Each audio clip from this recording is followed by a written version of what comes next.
আপনি যেটা লিখেছেন শেখ হাসিনাকে ঠেকাতে মরিয়া সরকার চেষ্টা করে যাচ্ছে যাতে ঠেকানো যায়। কি ঘটবে ডিসেম্বরে? আপনি অত্যন্ত এই মুহূর্তে বাংলাদেশ ও দক্ষিণ এশিয়ার সবচাইতে আলোচিত বিষয় এটাই। এবং আমার ধারণা ডিসেম্বর পর্যন্ত এই আলোচনাটাই সবসময়ই মানুষের সামনে বারবার আসবে। বিভিন্ন রূপে, রঙে, বিভিন্ন চেহারায় আসবে। এটা আমি নিশ্চিত। আসতেই থাকবে। শেখ হাসিনা আসলেও এটা আলোচনায় থাকবে।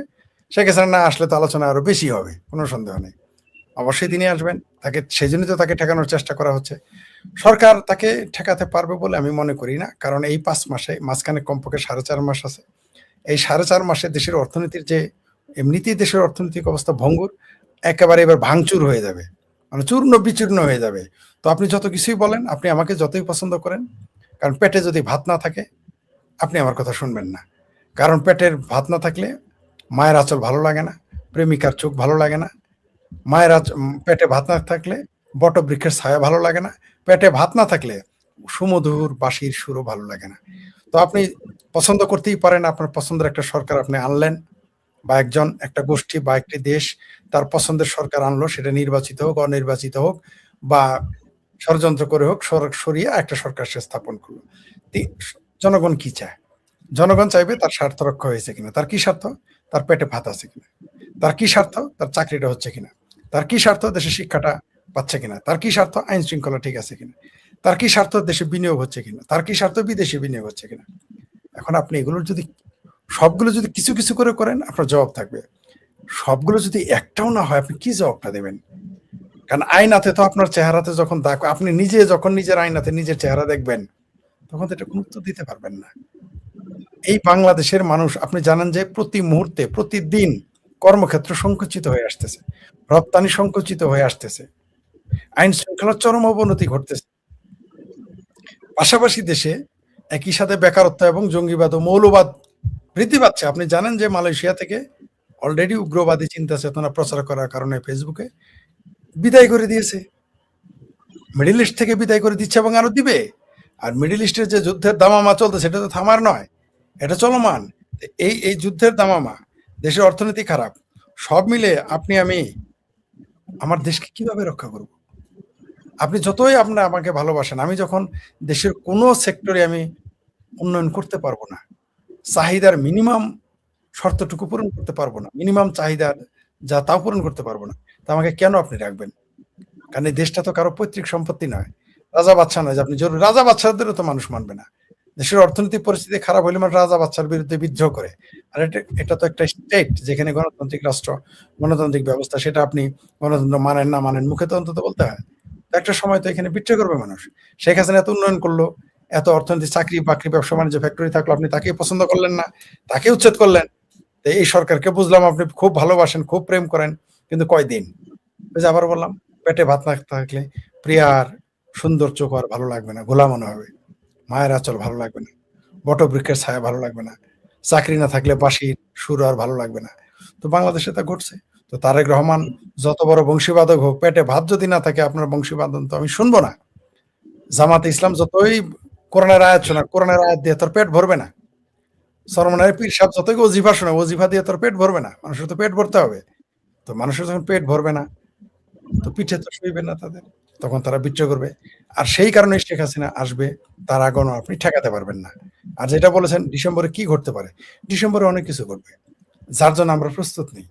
ডিসেম্বরে এত কিছু ঘটবে যে, হতে পারে সেটা বিনা রক্তপাতের অভ্যুত্থান হতে পারে, হতে পারে সেটা রক্তাক্ত অভ্যুত্থান, আমরা তো জানি না কি ঘটবে। ওই যে কে যেন বলেছে যে ১০০ বছরও বাংলাদেশের অভ্যুত্থান ঘটবে না। তিনি এত বিজ্ঞ মানুষ, কিভাবে যে কথাটা বললেন? অভ্যুত্থান তো ২৪ ঘন্টার মধ্যে ঘটে দানা বেঁধে যেতে পারে। অভ্যুত্থান কবে হবে কেউ বলতে পারবে না। অভ্যুত্থান ১০০০ বছর হতে পারবে না। আবার সেটা ২৪ ঘন্টার ব্যবধানে ঘটে যেতে পারে। এটাও তো সত্য। এটাও তো সত্য। কারণ দেশের অর্থনীতি, দেশের রাজনীতি কোন দিকে যায়, দেশের সার্বভৌমত্ব কোন দিকে যায়, তার উপর অনেক কিছু নির্ভর করে। অভ্যুত্থান হবে কি হবে না, বিপ্লব হবে কি হবে না। আপনি দেখেন তো ২০২৪ এর ৫ই আগস্ট থেকে শুরু করে পুরো আগস্ট মাস আওয়ামী লীগের নাম নেওয়ার কয়জন ছিল? আওয়ামী লীগের কথা বলার কয়জন ছিল? আর শোনারই বা কয়জন ছিল? না ছিল শোনার, না ছিল বলার লোক আওয়ামী লীগের পক্ষে। কিন্তু এখন আপনি দেখেন তো, যে আওয়ামী লীগ এখন এতদিন বলল তারা যে শেখ হাসিনাকে ধরে আনবে, ফাঁসি দিবে, আওয়ামী লীগ নিষিদ্ধ, ছাত্রলীগ নিষিদ্ধ, এখন বলতেছে তাদের শেখ হাসিনা এখন আসতে চায়, বলে আসতে দিব না। বাহ! বাহ! বাহ! মানে ঠিক উল্টো। মানে ঠিক উল্টো হয়ে গেল। এখন শেখ হাসিনা বলছে আমি আসবো। এখন বলুক যে আপনি আসেন। এটা আর বলতে আর সাহস পাইতেছে না। কারণ তারা জানে শেখ হাসিনা ঢাকায় পা রাখলেই অনেকের পায়ের নিচে মাটি থাকবে না। শেখ হাসিনা ঢাকায় পা রাখলেই, ছাত্রলীগের নেতারা পা রাখলেই ঢাকায়, আওয়ামী লীগের নেতারা ঢাকায় পা রাখলেই বা আওয়ামী লীগের সাধারণ মানুষ যদি পায়ের নিচে মাটি আসে, তখন অনেকের পায়ের নিচে মাটি থাকবে না। যারা জামাত, হেফাজত, বিএনপি, আমার ভাবির পোলারা কি দলে উপদলে তারা বিভক্ত। আসলে তো এগুলো সবই জামাতেরই পিঠ, জামাতেরই একটা পার্ট অ্যান্ড পার্সেল। এগুলো তো কোনো দল না, তাই সেগুলো দলের নাম আমি নিলাম না। তো আপনি যেটা বললেন, ডিসেম্বরে আমি এইভাবে বলতে পারবো না কি ঘটবে। তবে যদি আমাকে ব্যাখ্যা করতে হয় আমি বলব সেটা বিনা রক্ত। যদি সেনাবাহিনী রুখে না দিতে চায়, এখন যেরকম সরাসরি জামাত, হেফাজত, ভাবির পোলাদের পক্ষ নিয়েছে, সেনাবাহিনী তখনও যদি এরকম তাদের পক্ষ নেয়, তাহলে সংঘর্ষ এবং রক্তপাত অনিবার্য। আর যদি তা না নেয়, তারা নিউট্রাল থাকে, তাহলে হয়তো খুব কম রক্তপাতে বা বিনা রক্তপাতে আওয়ামী লীগ, শেখ হাসিনা বাংলাদেশের মাটিতে পদার্পণ করবে, তাদের উত্থান ঘটবে, স্বাভাবিক পর্যায়ে দেশ চলবে। এটা আমার মনে হয়। জি। এই প্রসঙ্গ আরেকটাই যাই। আজকে দেখলাম স্বরাষ্ট্রমন্ত্রী বলছেন যে জুলাই চেতনা ব্যবসা না করার জন্য তিনি আহ্বান। জুলাইয়ের পরে আপনার এই চেতনা ব্যবসা দেখতে দেখতে আমরা ফেরা, চেতনা ব্যবসা কত জাতের, কত রঙের, কত ঢঙের হইতে পারে, এটা জুলাইয়ের এই তথাকথিত যোদ্ধারা দেখা যাচ্ছে। আপনার কি মনে হয় যে এখনো যে স্বরাষ্ট্রমন্ত্রী আহ্বান জানায় যাচ্ছেন, তারা এখনো ওই চেতনা ব্যবসা কতটুকু জমজমাট করে রেখেছে? তারা কি এখনো মব করার জন্য, মব অলরেডি করছে বাংলাদেশে, 2টা মবের ঘটনা গত 2-3 দিনে ঘটছে। জগন্নাথ বিশ্ববিদ্যালয়ের একজন শিক্ষককে মব করে বের করে দেওয়া হয়েছে, বাংলাদেশের 4 সাংবাদিকের সাথে মব করা হয়েছে। এই জুলাই চেতনা ব্যবসার দৌড়ার কত? আরেকটা ঘটনা ঘটেছে, আওয়ামী লীগের এক নেতার বাড়ি আগুন দিয়ে জ্বালিয়ে দিয়েছে, ভেঙে চুরে বুলডোজার দিয়ে বুলডোজার দিয়ে গুড়িয়েও দিয়েছে। অদ্ভুত ব্যাপার। মানে একটা দেশে আপনার মতের বিরুদ্ধে আপনি তার বাড়ি গুড়িয়ে দেবেন, এই যে একটা মানে আমাদের জামালপুরে ভাই, এই যে একটা ফাত্রা এক্সাম্পল আপনি মানে যারা আছেন ক্ষমতায় তারা যে দেখিয়ে গেল একটা ফাত্রা এক্সাম্পল, এটা তারা কি নিতে পারবে? সবকিছুর তো রিটার্ন আছে, সবকিছুর তো বিপরীত প্রতিক্রিয়া আছে। তারা এটা সহ্য করতে পারবে? পারবে না। এই যে বুলডোজারটা আপনার মতের বিরুদ্ধে হলে আপনি তার বাড়ি গুড়িয়ে দেবেন, এটা কি হয়? কোন গণতান্ত্রিক রাষ্ট্রে এটা হয়? এটা করা উচিত? এটা তো সরাসরি বেআইনি ফৌজদারি অপরাধ এবং চরম ফ্যাসিজম। আপনি একটা আওয়ামী লীগের নেতার বাড়ি ঘুরিয়ে দেন। এই কাজটা যখন আওয়ামী লীগ এসে করবে তখন তো বলবে এরাই গণতন্ত্র খতরামে। কোন মুখে বলবে? আমরা তো তখন প্রতিবাদ করব, তাই না? আমরা তো আওয়ামী লীগ যদি কারো বাড়ি ঘুরে দেয় আমরা প্রতিবাদ করব। কিন্তু যার বাড়িটা ঘুরিয়ে দেবে, মনে করেন ছাত্রলীগ, যুবলীগ বা আওয়ামী লীগ বা জনগণ, যে গোষ্ঠী হোক, তখন এসে যদি এই ভাবির পোলাদের, বিএনপির, জামাতের বাড়ি বুলডোজার দিয়ে ঘুরিয়ে দেয়, এরা কোন মুখে প্রতিবাদ করবে? আমরা করতে পারবো, যেহেতু আমরা এখনো প্রতিবাদ করতেছি, আমরা তখনও করতে পারবো। কিন্তু এরা কোন মুখে, জামাত, বিএনপি, হেফাজত, ভাবির পোলারা কোন মুখে প্রতিবাদ করবে? ইভেন আমরা যে প্রতিবাদ করবো, আমরা ছাত্রলীগ, যুবলীগের মুখোমুখি হবো। তারা বলবে যখন আমাদের বাড়ি ঘর পুড়িয়ে দিয়েছিল, গুড়িয়ে দিয়েছিল, আপনারা তো নিজেই সাক্ষী। আমি তাদের কি জবাব দেব? আমার বাড়িও তো গুড়িয়ে দিয়েছিল। তখন হয়তো বলবো, পরজোর বলতে পারবো যে তাহারা অধম হয়েছিল বলে তুমি কি উত্তম হইবে না? তখন যদি ছাত্রলীগের সাদ্দাম, ছাত্রলীগের ইনান, যুবলীগের সম্রাট বলে ভাই আমরা অত নীতি কথা মানতে রাজি না, আমার বাড়িঘর ভেঙেছে বুলডোজার দিয়ে, আমরাও হ্যামারিং করে ভাঙবো, কি জবাবটা দিবেন তাকে? আপনি কোনো জবাব নাই। আর আপনি যেটা বললেন যে এখন দেশের যে অবস্থা, আরেকটা দেখেন, আপনি হয়তো শুনেছেন স্বরাষ্ট্রমন্ত্রী তো এটা বলেছে, আমরা সেই বিষয়টা না করি। এই কথা বলার মাধ্যমে, স্বরাষ্ট্রমন্ত্রীর এই কথা বলার মাধ্যমে জুলাই আন্দোলন ডেড, মারা গেছে। আপনি নিশ্চিত থাকেন স্বরাষ্ট্রমন্ত্রীর এই বক্তব্যের মাধ্যমে তথাকথিত জুলাই আন্দোলন মৃত। এখন এটা যেমন মনে করেন যে আমরা বলি না মৃত সন্তান প্রসব করলে যা হয়, আপনি অনেক পরিশ্রম করলেন, অনেক কষ্ট ভোগ করলেন, অনেক ত্যাগ তিতিক্ষায় আপনি থাকলেন, কিন্তু কি হলো ফলাফল? আপনার যে নারীটি সন্তান প্রসব করলো সেটা মৃত। তো এই জুলাই তথাকথিত এই স্বরাষ্ট্রমন্ত্রী, এই মুসলেখা স্বরাষ্ট্রমন্ত্রী ঘটনায় তো এটাই প্রমাণ হয়। তারাই বলতেছে জুলাইয়ের চেতনার ব্যবসা করে না। আমরা বললে তো দোষ হয়ে যেত। আমরা যদি বলি যে জুলাইয়ের চেতনা বন্ধ করে, আমাদের বলবে আওয়ামী লীগের দোষর। আমরা যদি বলি জুলাইয়ের চেতনা আর কত করবা, আমাদের বলবে আমরা হইলাম ভারতের দোষর। আমরা যদি বলি জুলাইয়ের চেতনা থামা, বলবে এরা ইহুদির দোষর। কত কথা বলে রে, এরকম তারা চলে আসবে। কিন্তু এখন তো স্বরাষ্ট্রমন্ত্রী বলেছে এই জুলাই চেতনা তার চলবে না। আপনি দেখেন তারা বলল ২,০০০ শহীদ হয়েছে, তার দাবি করলো। আর চিফ প্রসিকিউটর তো বলছে ১৫-২০,০০০ হবে। আমরা কি পেলাম যে ৮৩০-৩২ জনের উপরে কেউ আবেদনই করতেছে না এখন। কি দাঁড়াইলো জুলাই, তার মধ্যে আবার এর মধ্যে আবার ৪০০ আবার জিন্দা শহীদ, কেউ আবার সৌদি আরবে ঘুরতেছে জিন্দা, কেউ আবার লাইভ টেলিভিশনে আইসা পডকাস্ট করতেছে, অথচ সে নাকি শহীদ হয়ে গেছে এবং তার বিরুদ্ধে ওই তার শহীদ হওয়ার কারণে মামলা হয়েছে, সেই মামলায় অনেকে আসামি হয়ে আছে, কারো কারো রায় হয়ে আছে। কিরকম একটা ইয়ার কি, জাতির সাথে একটা ঠাট্টা, পৃথিবীর মানুষের সাথে মস্করা, আন্দোলনের নামে মস্করা, রাজনীতির নামে ইয়ার কি, ফাত্রামি, এগুলো তো হাস্যকর ব্যাপার। মিথ্যা মামলা দিয়ে আপনি রাজনীতি কতদিন প্রতিষ্ঠা করবেন, কিভাবে প্রতিষ্ঠিত করবেন? এভাবে তো হয় না। আপনি ধরে নিলাম আপনি যে কোনো ভাবে ক্ষমতায় এসেছেন, আপনি তো জনগণের সাথে আপনার স্বচ্ছ থাকতে হবে। এটা কি জবাব? চিফ প্রসিকিউটরের মতো একজন উচ্চশিক্ষিত মানুষ বলে যে আইনের সাথে জড়িত, সে তো কোনো দল হইতে পারে না। সে বলতেছে ১৫-২০,০০০ শহীদ হয়েছে, কিন্তু আমরা ৮৫০ উপরে কেউ আবেদন করেন। আবার এদিকে শুনলাম হাদির বিবি সাহেব নাকি ইংল্যান্ডে যাওয়ার জন্য রেডি। আমরা তো জানি এরা পালাবে। ডিসেম্বর আসার আগে সবই পালিয়ে যায়। আপনি লিখেছেন না ডিসেম্বরে কি ঘটবে? আরেকটা জিনিস ঘটবে। এই যে আজকে যারা তথাকথিত জুলাই বিপ্লবী, তারা দেখবেন দলে দলে, পালে পালে, পঙ্গপালের মতো একটা একটা করে না, দলে দলে পালাবে এরা। আপনি এটা নিশ্চিত থাকেন। এরা না পালিয়ে এদের উপায় নাই। কারণ তারা এত অন্যায় করেছে, এত অবিচার করেছে, তারা ক্ষমাও চাইতে পারবে না, তাদের কেউ ক্ষমাও করবে না। এত অপরাধ তারা করে ফেলেছে। আপনি যদি আওয়ামী লীগ, তাদের ভাষায় আওয়ামী লীগ, তাদের হিসেবে ৮৩২, আপনি বলেন তো প্রতিদিন ৪০ জন মানুষ, প্রতিদিন ৪০ জন প্রতি মাসে ৪০ জন মানুষের মৃত লাশ নদীতে পাওয়া গেছে। এদের ৪০ জনের ৩০ জনই তো আওয়ামী লীগের মানুষ। এই হিসাব আপনাকে দিতে হবে না? এই ২২ মাসে প্রতিদিন ৪০ জন করে হিসাব করে তো পত্রিকায় এসেছে। এটা তেমন না যে আওয়ামী লীগের আমলে পত্রিকায় এসেছে।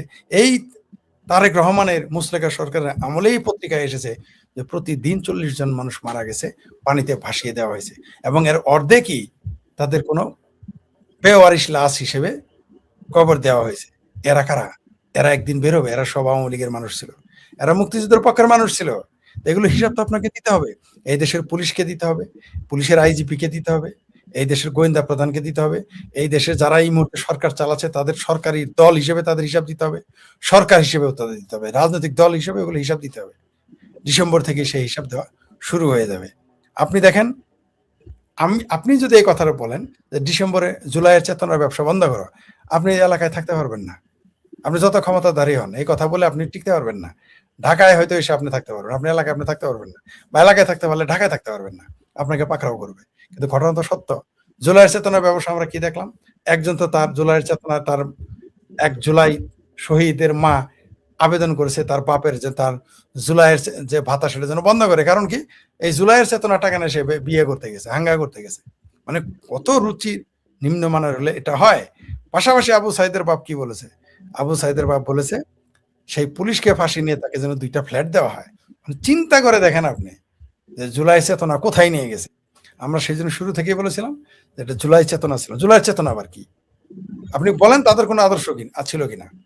প্রত্যেক রাজনীতিতে, প্রত্যেক রাজনৈতিক তাদের একটা কোনো না কোনো আদর্শ, সেই আদর্শ আপনি পছন্দ করতে পারেন, নাও করতে পারেন, কিন্তু একটা আদর্শ।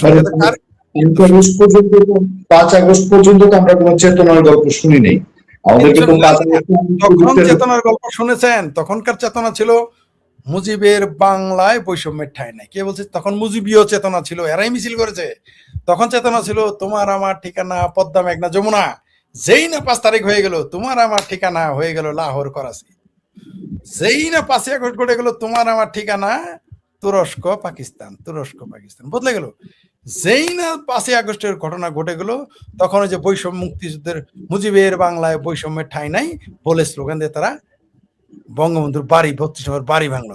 যারা বললো যে দলে দলে কি জায়গায় জায়গায় খবর দে, দেশে দেশে খবর দে, রাজাকারদের খবর দে, তারা এসে মুক্তিযুদ্ধের গলায় চেতনা। কে বলেছে চেতনা ছিল? আগে ৫ই আগস্টের আগের দিন ছিল মুক্তিযুদ্ধের চেতনা। তারাই তখন ১৮০ ডিগ্রি উল্টে গিয়ে এখন রাজাকারী আলবদরি চেতনা নিয়ে চলে আসছে। ছিল, তারা জনগণের সাথে প্রতারণা করেছে, নিজেদের সাথে প্রতারণা করেছে। সুতরাং এই তথাকথিত জুলাইয়ের এই চেতনা টিকবে না, টিকতে পারে না, কারণ কোনো চেতনাই ছিল না। এটা ছিল একটা মুনাফিকি, ভণ্ডামি, আপনার হিপোক্রেসি, যা এখন দিনের আলোর মতো পরিষ্কার, একেবারেই পরিষ্কার। সুতরাং তাদের মুখোমুখি হইতেই হবে আবার জনগণের। জনগণ কখনো ক্ষমা করবে না। ২ টা অপরাধে তাদের হবে। প্রথমত এরা অপরাধ করেছে, ফৌজদারি অপরাধ করেছে, সন্ত্রাস করেছে, মানুষকে মেরেছে, শিক্ষকদের অসম্মান করেছে, মুক্তিযোদ্ধাদের অসম্মান করেছে, সকল পেশাজীবীর উপর আক্রমণ চালিয়েছে, দল মত নির্বিশেষে সব মানুষের উপর আক্রমণ চালিয়েছে। সেই হিসাব দিতে হবে। পাশাপাশি জাতির সাথে তারা চেতনার নামে প্রতারণা করেছে, এই হিসাবও তাদের দিতে হবে।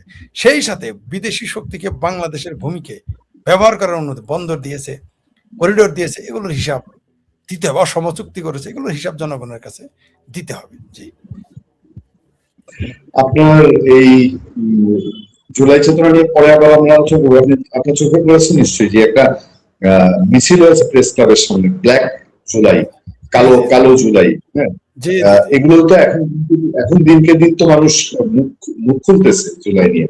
যাই হোক, আমরা ইন্টারন্যাশনাল ইস্যু নিয়ে একটু কথা বলতে চাই। ইন্টারন্যাশনাল ঠিক না, আন্তর্জাতিক পলিটিক্স আমাদের দেশের জন্য এখন ভারত, আমেরিকা এবং চীন, 3টা দেশই খুব গুরুত্বপূর্ণ হয়ে পড়েছে।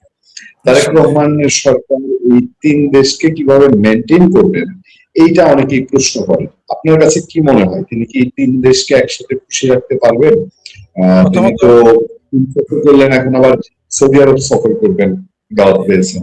শুরুতে আপনি বলেছেন যে জুলাই দিবসকে তারা কালো দিবস পালন করেছে। মুভমেন্ট মেহেদী সম্ভবত বিকল্প কি নতুন বিকল্প ধারা এরকম কিছু তার নাম, নতুন কি ধারা, নতুন ধারা সম্ভবত তার দলের নাম। তারা স্বল্প সংখ্যক তারা মিছিল করেছে। এই যে যে তারা মিছিলটা করেছে এটা তো এমনিতে করে নাই। সেই মুভমেন্ট মেহেদীও কিন্তু সেই আওয়ামী লীগ সরকারের সমালোচক ছিল। সে মুক্তিযুদ্ধের পক্ষের, কিন্তু আওয়ামী লীগের সমালোচক ছিল। আমার সাথে কথা হয়েছে, বলেছে তারাই এখন মিছিল করতেছে যে জুলাই হচ্ছে কালো দিবস।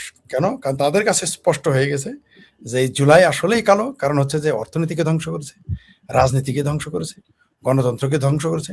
জুলাই, এই তথাকথিত জুলাই আসলেই কালো দিবস। আমাদের ৭২ সংবিধান ধ্বংস করেছে, আমাদের মুক্তিযুদ্ধের চেতনাকে ধ্বংস করেছে, এই দেশের মুক্তিযুদ্ধকে সরাসরি চ্যালেঞ্জ করেছে। তারা বলেছে যে কোট আনকোট জুলাই হয়েছে মুক্তিযুদ্ধের বিরুদ্ধে। এটা সেই তথাকথিত সেই কি যেন হাদিস, সে নিজে বলেছে। তো আপনি এটা সরাসরি আপনি প্রথমে তো আদর্শগত আপনি বিরোধ করেছেন। পাশাপাশি এই দেশের এই জুলাই চেতনা, তথাকথিত জুলাই চেতনা আমাদের অর্থনীতিকে ধ্বংস করে দিয়েছে, আমাদের শিল্প প্রতিষ্ঠান ধ্বংস করে দিয়েছে, আমাদের রপ্তানি ধ্বংস করে দিয়েছে, বাংলাদেশের ভাবমূর্তিকে ধ্বংস করে দিয়েছে সারা পৃথিবীতে। তো আপনাকে তো কালো দিবস এটা হবেই। এটা হলো আপনার প্রথম কথার উত্তর, যেটা মুমিন মেহেদী এবং তার দল নিয়ে এটা করেছেন। আর আপনি যেটা বললেন চায়না, আমেরিকা, ভারত, বাংলাদেশে এখন যে কূটনৈতিক অবস্থা, বর্তমান যে সরকার চলতেছে, এদের কোনো কূটনৈতিক তৎপরতাও নেই, কূটনৈতিক তৎপরতা করার মতো যোগ্যতাও তাদের নেই। আমার কাছে কোনো কাউকেই মনে হয় নাই। কারণ আপনি তো একটা জিনিস কি জানেন, অর্জিত যোগ্যতা আর আরোপিত যোগ্যতা আলাদা জিনিস। দাস কখনো কূটনীতিক হয় না। আপনি যত দুর্বলই হন আর যত সবলই হন, দাস কখনো কূটনীতি হয় না, কূটনীতিক হয় না। কূটনীতিক কূটনীতিক তারাই হবে যারা স্বাধীন। এখন যারা ক্ষমতায় আছে, রুমিন ফারহানার মতে যে প্রধানমন্ত্রী হইল লন্ডনের, স্বরাষ্ট্রমন্ত্রী হইল ভারতের, কেউ বলে শিলংয়ের, তারপর পররাষ্ট্রমন্ত্রী হইল আমেরিকার, বিরোধী দল হইল পাকিস্তানি। তো এই যে যে কথাগুলো মানুষ বলে, এমনি এমনি তো বলে না, এমনি এমনি কথাগুলো আসে নাই। আপনি এটা কিভাবে আপনি এটাকে প্রতিবাদ করবেন? আর কূটনীতির কথা বললেন, চায়নার সাথে তো আমাদের কোনো কূটনৈতিক সম্পর্ক নাই। এগুলো হচ্ছে দাস প্রভুর সম্পর্ক। আমেরিকার সাথে তো কূটনৈতিক সম্পর্ক নাই, দাস প্রভুর সম্পর্ক। আর ভারতের প্রতি রয়েছে বিদ্বেষ। তো বিদ্বেষ থাকলেও তো আপনি তারপর আবার বাংলাদেশ শত্রু রাষ্ট্রের সাথেও মানুষ কূটনৈতিক সম্পর্ক বজায় রাখে, সেইভাবে ডিল করে। বাংলাদেশ আমাকে বলেন তো কে এখন একজন কূটনীতিবিদ? একজন। আমাদের বাংলাদেশের একজন সরকার উপদেষ্টা রয়েছে, তার নাম জাহেদ। যে জাহেদের দিল্লিতে এয়ারপোর্টে বলছে তো দেখেই মনে হয় নেশাখোর। তো এগুলো দিয়ে আপনার দেশ চালাবেন? আমাদের ডিপ্লোমেসি, আমরা তো কোনো ডিপ্লোমেসি দেখেই না আমরা। তাহলে তো দেশের এই অবস্থা হতো না। এই দেশে যদি ডিপ্লোমেটরা সঠিকভাবে কাজ করতো বা যোগ্য লোকদের সেখানে নিয়োগ দিত, তাহলে তো বাংলাদেশে এই মুহূর্তে বিনিয়োগ আসতো, বাংলাদেশে স্থিতিশীল হতো, বাংলাদেশে বিদেশিরা আসতো। কই আপনার প্রভু রাষ্ট্র ছাড়া কেউ তো আর নাই, কেউ কথা বলে না। এবং প্রভু রাষ্ট্র বেশি দিন থাকবে না। কারণ কি? কারণ যখন তাদের বাণিজ্য না হবে, আর যে যাই বলুক, জনপ্রিয়তায় যদি আপনি শূন্য হয়ে যান, আপনাকে কেউ জায়গা দিবে না। এই বাংলাদেশে এখন যারা ক্ষমতায় আছে এবং বিরোধী দলে, তাদের জনপ্রিয়তা প্রতিদিন প্রতিদিন তাদের জনপ্রিয়তার পতনের যে গভীরতা, সেটা বেড়ে চলছে প্রতিদিন। তারেক রহমানের আসার সময় তার দলের মধ্যে যে আমি তার দলের কথা বলছি, জনগণের কাছে তাদের কোনো জনপ্রিয়তা নাই। কারণ এই দলটা যদি জনপ্রিয় হতো, এদের যদি ন্যূনতম মুরত থাকতো নিজেদের মাজার শক্তিতে চলার বলার, তাহলে তো সেনাবাহিনী মাঠে থাকতো না। পৃথিবীতে কোন দেশ আছে যে নির্বাচন হওয়ার পরে 4 মাস যাওয়ার পরেও, এতদিন তো সেনাবাহিনী ছিলই, ইন্টারিম গভর্নমেন্ট কোনোদিন সেনাবাহিনীতে চলে, ইন্টারিম গভর্নমেন্টের প্রতি সবার সমর্থন থাকে, তারা তো ভয় কিসের? তার মানে ওই সরকারটাও যে জনগণের সরকার ছিল না এবং ইন্টারিম গভর্নমেন্ট ছিল না, তার প্রমাণ সেনাবাহিনী। এবং এই সরকার তথাকথিত নির্বাচনের মাধ্যমে আসলেও তারা যে জনগণের সরকার নয়, এবং তাদের নিজেদের আত্মবিশ্বাসের অভাব। আমি শেখ ফরিদ যদি কোনোদিন ক্ষমতায় যাই, আমি তো একদিন সেনাবাহিনী থাকতে দেবো না। আমার সরকার চাহে থাকুক, চাহে না থাকুক, কারণ কোন নির্বাচিত সরকারকে সেনাবাহিনী খুঁটিতে দাঁড় করায় রাখবে, এটা তো তাদের জন্য লজ্জার। অবশ্য কার কাছে বলা যায়, তো লজ্জাই নাই। কারণ লজ্জাই যদি থাকতো তাহলে তো আওয়ামী লীগ আর ছাত্রলীগ নিষিদ্ধ করে নির্বাচন করতো না, শুধু এখানেই খান্ত না। তারা এও বলতেছে স্থানীয় নির্বাচনে আওয়ামী লীগ সমর্থিত এবং আওয়ামী লীগের লোকদের নির্বাচন করতে দিবে না, মানে খালি বিল্ডে গোল দিতেছে। অর্থে ভাই আগে দল ঘোষণা করে দিলে তো যে তোমার তারা গ্রহণ ঘোষণা করে দেখ যে বিএনপির এত পার্সেন্ট চেয়ারম্যান, জামাতের এত পার্সেন্ট চেয়ারম্যান, ভাবির পোলা আমার ভাবির পোলাদের জন্য এত পার্সেন্ট, আগে এটা ঘোষণা করে দেখ। তো এগুলো তো মানুষ দেখতেছে। তার মানে কি এদের মাথার জোর নাই, এদের মুরুদ নাই, এদের গণতান্ত্রিক না যোগ্যতা আছে, না গণতান্ত্রিক আগ্রহ আছে। এগুলো মিথ্যা কথা। এরা অর্থাৎ এই 2024 সালের 5ই আগস্টের পরে এই তথাকথিত জুলাই আন্দোলনের যারা পৃষ্ঠপোষক এবং জুলাই আন্দোলনকারী, তারা প্রমাণ করে দিয়েছে যে এরা কেউ গণতান্ত্রিক নয়। এরা শুধু মুক্তিযুদ্ধ বিরোধী যে তা নয়, এটা তো প্রমাণিত এরা মুক্তিযুদ্ধ বিরোধী। এরা শুধু মুক্তিযুদ্ধের চেতনা বিরোধী না, এরা সরাসরি মুক্তিযুদ্ধকে চ্যালেঞ্জ করেছে, এরা সরাসরি 72 সংবিধানকে চ্যালেঞ্জ করেছে, এরা সরাসরি আমাদের মুক্তিযুদ্ধের শহীদদের সংখ্যা নিয়ে চ্যালেঞ্জ করেছে। তার মানে কি এরা মুক্তিযুদ্ধ বিরোধী। এখন আপনি অন্তত গণতান্ত্রিক এটা তো দাবি করবেন, সেটা তো আপনি পারেন নাই। কারণ বাংলাদেশে এই মুহূর্তে 5 থেকে 6 কোটি মানুষ আওয়ামী লীগের সমর্থক, আপনি সেই দলটাকে নিষিদ্ধ করে দিয়েছেন। যে দলের সমর্থক 5-6 কোটি, আপনি তাকে নিষিদ্ধ করে গণতান্ত্রিক প্রক্রিয়া কিভাবে আপনি চালাবেন? আর এটা তো আপনি তাহলে গণতান্ত্রিক নন। আপনি স্থানীয় নির্বাচনেও আপনি অংশগ্রহণ করতে দিবেন না আওয়ামী লীগকে। তার মানে কি? তার মানে হলো আপনি গণতন্ত্রে বিশ্বাস করেন না। এগুলো আপনাদের মুখের কথা, বাজে কথা, এটা ফাত্রামি ছিল। এই যে গণতন্ত্রের জন্য আন্দোলন, কোটার জন্য আন্দোলন, মিথ্যা কথা। তারা কোটা বিরোধী আন্দোলন করেছে, আজকে 63% কোটা। কোথায় কোটা নেই? তারা কোটার বিরুদ্ধে আন্দোলন করে। অর্থাৎ আপনি বললেন যে আমি চা খাবো না, এর বিরুদ্ধে আপনি আন্দোলন। আপনি এসে চা না কফি সহ খাওয়া শুরু করলেন, পাল্টিতে পাল্টিতে চা খান। তো মিথ্যা কথা। জনগণের সাথে ধোকা, নিজের সাথে ধোকা, জাতির সাথে ধোকা, পৃথিবীর সাথে ধোকা। তো এই ধোকাবাজ কতদিন ক্ষমতায় থাকবে? ধোকাবাজ দিয়ে করে আপনি শোনেন, ছলে বলে কৌশলে আপনি ক্ষমতায় থাকতে পারবেন, বলেও থাকতে পারবেন, কৌশল থাকতে পারবেন। শুধু ছলে কি থাকতে পারবেন? এরা তো ছল। শুধু ছল করে আপনি ক্ষমতায় থাকতে পারবেন না। পৃথিবীর ইতিহাসে এটা নাই। বরং এই 4 মাসে বিএনপি, আমি বলছি না সারা বাংলাদেশে, আমি আপনাকে লিখিত দিতে পারি, আপনি নিজেও বা এখানে যারা দর্শক আছেন, 4টি জেলা, আপনি বাংলাদেশের 64 জেলার যে কোনো 4টি জেলা আপনি গবেষণা করেন, মাত্র 7 দিন আপনি খোঁজ নেন, খবর নেন যে বিএনপি 2024-এর এই 12ই ফেব্রুয়ারির পরে ক্ষমতায় আসার পরে তাদের জনপ্রিয়তা কতটুকু নেমেছে আপনি দেখেন তো। আগামী আর 4 মাসে এই সরকার তো কোনো জনপ্রিয়তাই থাকবে না। শেখ হাসিনা যদি ঘোষণাও না দিত, 27 সালে এই সরকার পড়ে যেত। শেখ হাসিনা তিনি ঘোষণা করেছেন, জননেত্রী শেখ হাসিনা বলেছেন তিনি ডিসেম্বরে আসতেছেন। এই ঘোষণা না দিলেও 27 সালে এই সরকার পড়ে যেত। আমি নিজেই সবার আগে বলেছিলাম যে না, এই সরকার 29 সাল পর্যন্ত থাকবে। পরে দেখলাম না, 28 পর্যন্ত টিকবে না, এখন থেকে 27ও টিকবে না। কারণ এটা কেন বলেছে? কারণ তাদের যে জনপ্রিয়তা, তাদের যে আকাঙ্ক্ষা, আপনি বলেন তো তারা কি জনগণের সামনে তারা কি এনেছে? তারা কি বলতে সাহস পেয়েছে আমরা দেশের জন্য এটা করতেছি? এই কথা বলার তাদের সাহস তাদের নাই। মিথ্যা আশ্বাসও দিতে পারে নাই। মানুষ তো স্বপ্ন নিয়ে বাঁচে, তারা তো স্বপ্নও দেখাতে পারে না। কি বলেছে বলেন? 4 মাসে 4 ইঞ্চি রাস্তা বেড়েছে। এই 4 মাসে 4 ইঞ্চি 4 জনের চাকরি হয়েছে নতুন। হ্যাঁ হয়েছে। কিছু সরকারি চাকরি তারা জোর করে নিজেদের লোক ঢুকিয়েছে, ওটা আলাদা বিষয়। আপনি দেখান এই 4 মাসে তারা 4 টাকা বিদেশি বিনিয়োগ আনতে পেরেছে। ভাই 4 মাসে 4টা তো দূরের কথা, একটা ফ্যাক্টরি বন্ধ ঠেকাইতে পারছে, নতুন ফ্যাক্টরি করবে তো দূরের কথা। তারা বন্ধই ঠেকাইতে পারতেছে না। তো এই সরকারের কি অবস্থা হবে? জনগণ কেন তাদের প্রতি আস্থা রাখবে আপনি আমাকে বলেন?